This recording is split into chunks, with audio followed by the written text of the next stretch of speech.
In this lecture, we will continue our look at cultural anthropology, specifically focusing on global expressions of body art. Though you'll be exposed to quite a few cultural examples in your course text, I would like to focus for a moment on one particular ethnographic example that has really been studied extensively since the mid-20th century, and that is the Nuer people, a Nilotic people, and I'll explain what that is in just a moment, of the central and southern Sudan.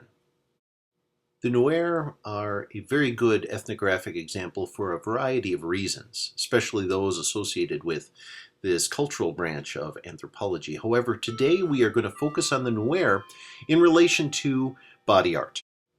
When we refer to the Nuer as a Nilotic people, and again we have to think of them historically because today they are refugees spread throughout most of northern and eastern Africa, we do find pockets of the Nuer in the Sudan and the surrounding region, including Ethiopia. However, the Nuer have been physically removed from their traditional homeland due to warfare and due to government strife. The term Nilotic refers to a people who, in this case a language tradition and a people, who have historically been associated with the watershed of the Nile River. So when you think of dynastic Egypt, again, another very good example of a political system, a culture, a community that is part of our global history today and drives many of our interests with regards to archaeology and archaeological study. The ancient Egyptians would be considered to be a Nilotic people as well. In terms of a subsistence strategy to associate with the historic Nuer, I'd like you to assign them the label agropastoralism, or consider them to be agropastoralists. This means that their livelihood or their lifeway, in terms of this historical point of view, has been a combination of not only pastoralism, and we see this with cattle, with goat, but also agriculture. We see this with corn and with millet.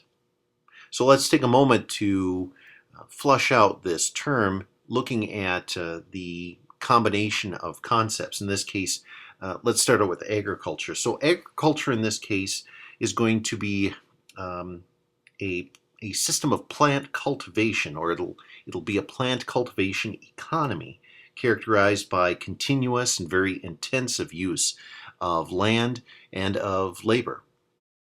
Pastoralism, as I've already mentioned, is also a food-producing strategy or a subsistence strategy. In this case, one that is really rooted on the care of herds, specifically domesticated animals. And it's not specifically one species of domesticate, but a pastoralist generally will have a combination of species within a single herd. Now, the particular kind of ritual that I want to focus in on today, in this case body art, associated with Nuer, really falls under this practice of scarification, or the highly ritualized routine cutting of skin, creating a kind of subdermal scar tissue that can be patterned in a variety of ways. If you take a closer look at this particular PowerPoint slide, you can see a Nuer woman who has a scarified pattern that is expressed on her face. Women have a different use for scarification. It is something associated with not only femininity, but beautification as well. We'll take a look and contrast that with a scarification among men in this Nuer example in just a moment. The first thing that I want to establish with you is this concept of a rite versus a practice, because this is the real separation between how body art is expressed between, in this case, men and women among the historic Nuer. A rite in this case is a strictly culturally defined activity that is associated in this case with a transition or a life event. Again, it is a practice that is important for one to navigate from one stage of life to another. Probably the best way of looking at this is associated with the different rites of passage, even in our own culture, that are associated with joining a community or becoming an adult. Scarification, rather, for women, again, the intentional mutilation of skin tissue, often in a patterned nature, is not a rite. However, it does have a symbolic representative quality to it. In this case, many of the patterns that we see, really not best represented by this particular image that is associated with this PowerPoint slide.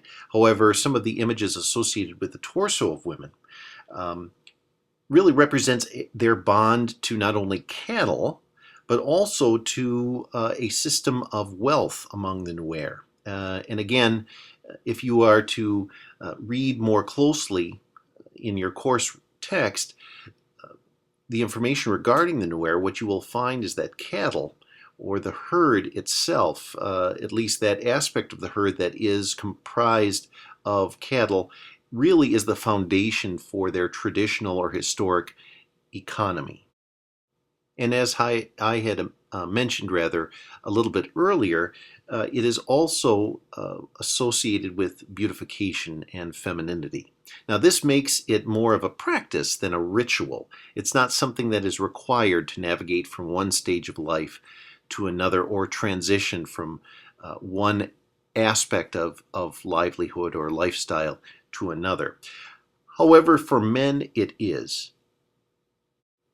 Male scarification, best represented by the ritual of receiving one's marks of Gar, and a phonetic way of spelling Gar would be G-A-A-R. This is a rite of passage. It is a scarification ritual, again, not pictured here, but one that marks, in this case, the forehead, and it really represents a individual's transition from boyhood to manhood. At this time, even the young man's name will change. He will be named after the pattern of his favorite ox, or an ox that is gifted to him. And he is recognized as becoming a man with all of the associated responsibilities at that very moment. And the scarification, in a sense, really becomes a symbol of that transition or that navigation from one life stage to the next. I've included this map of the surrounding area to give you an idea of the region of Africa that we're looking at in this example of the Nuer. Again, when we talk about a Nilotic people, these would be a community of individuals, a culture, for example, that is associated historically with the watershed or the drainage system of the Nile River. And we find Nilotic peoples throughout Egypt, throughout the Sudan, portions of Ethiopia. So just take a moment to familiarize yourself with where the Sudan is, its overall geography, its relationship to some of the surrounding countries, and where it is in relation to the Nile River and its floodplain.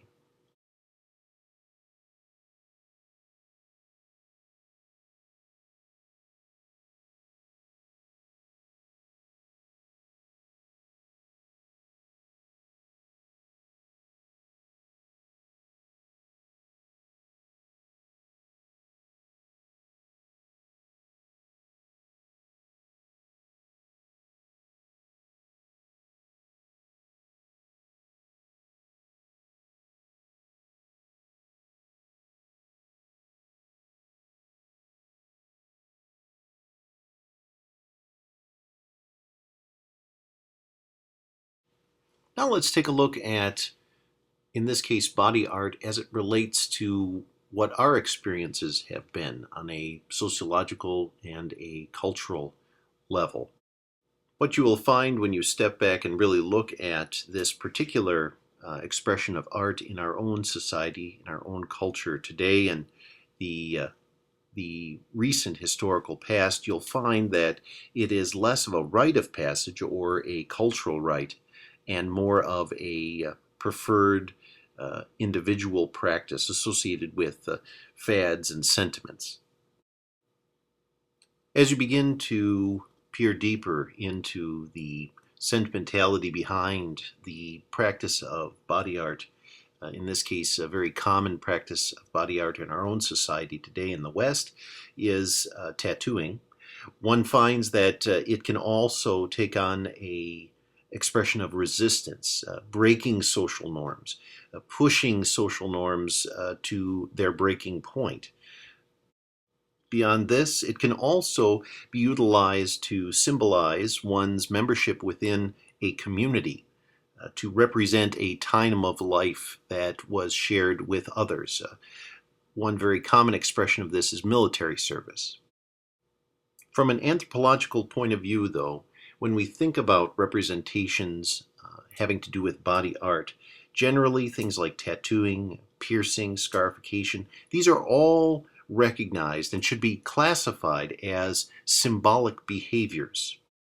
Anthropologists who have looked at this topic more closely in their own research, Daniel Rosenblatt, Andrea Juno, these are just two examples that you don't necessarily have to remember for this class or the upcoming examination. However, they are very good examples for anthropologists who have looked into this. They really recognize, in this case, body art as a kind of decorative process that has strong, significant, symbolic meanings that are often tied to it.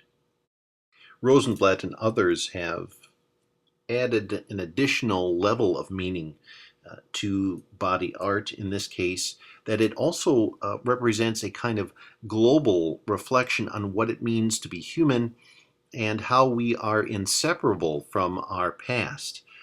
Some have said that this is a glorification or a Western popularization of notions of tribalism.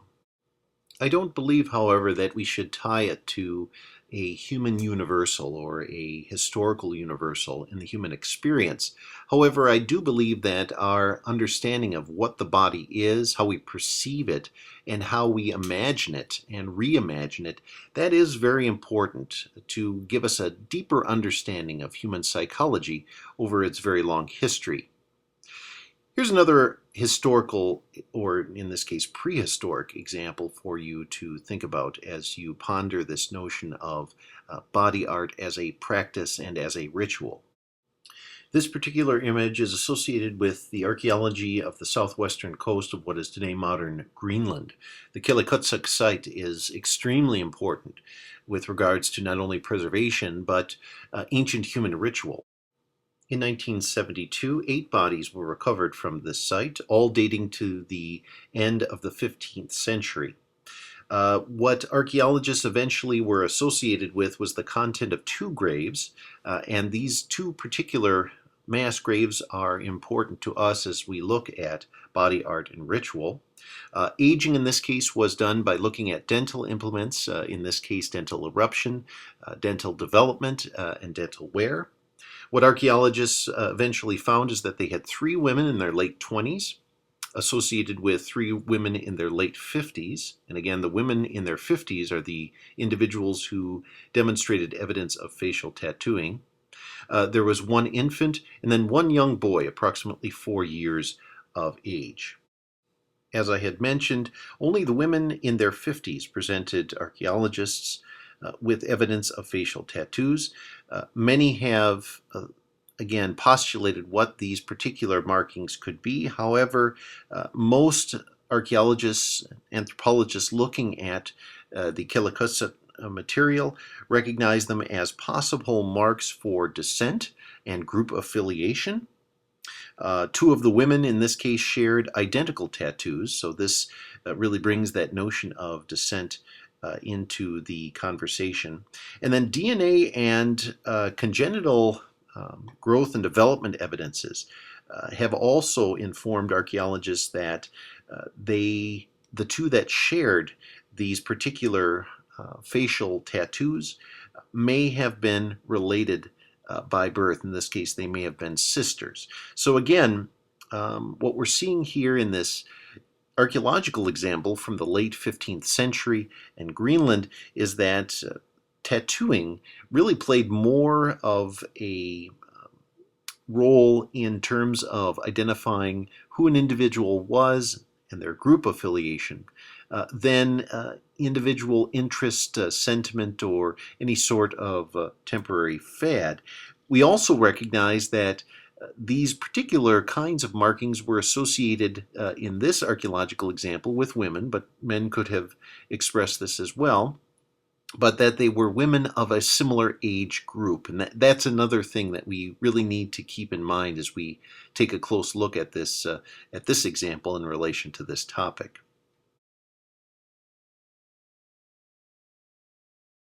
Our final living example takes us back to Micropolynesia and the island nation of Tonga, in this case in eastern New Ireland. New Ireland and New Britain are two groupings of islands associated with Melanesia and Micropolynesia that we really recognize as part of that eastern border of the Bismarck Archipelago. In this case, much of the body art we associate with the Tanganese people really is above the waist, specifically having to do with the face in this case. So again, like our Kelikutsak example, the Tanganese practice a kind of facial focus when they're expressing body art, specifically when they are involved in the practice of tattooing. And the term tattoo or tatau is actually a Polynesian term, so it's important that we end our conversation with this example from the Pacific. So let's begin by asking, who does the tattooing? Who are the tattooing practitioners? In this case, when we look at the Tanganese, we realize that women are almost solely the tattooing practitioners. And this is very different when we compare the tattooing practices of New Ireland to what we see in New Britain and further east throughout the Pacific. In this case, we recognize powdered ash as being a very important element in the tattooing process. And this ash is produced from burning local plants of a variety of species in Tonga itself. In this case, then, an incision is made into the skin, and this colored ash is rubbed into the cut mark. As is the case with the application of color in our own tattooing practices here in the United States, the tattooee, in this case, has the choice to return to receive additional designs or to complete designs that were started at an earlier session. Tattoos, in this case, in this Tanganese example, can take several months. The facial designs that, again, have been studied by anthropologists since the mid-20th century among the Tanganese people really relate to things like gender, age, and then group affiliation. These particular images here are depictions of men. Men have the most specific expressions of tattooing patterns associated with the face. When we do see tattooing among Tanganese women, they're much more decorative and elaborate in nature, very similar to the kind of pattern that we saw among the Nuer. However, neither are really focused on a rite of passage. In this case, gender, age, and group affiliation. That really is the driving force behind the practices that we see in this part of Polynesia. So kinship is very important for understanding the patterns that we see in this particular expression of body art. And then marriage rituals, and marriage relationships are also very important in understanding the patterns that are recorded, are seen.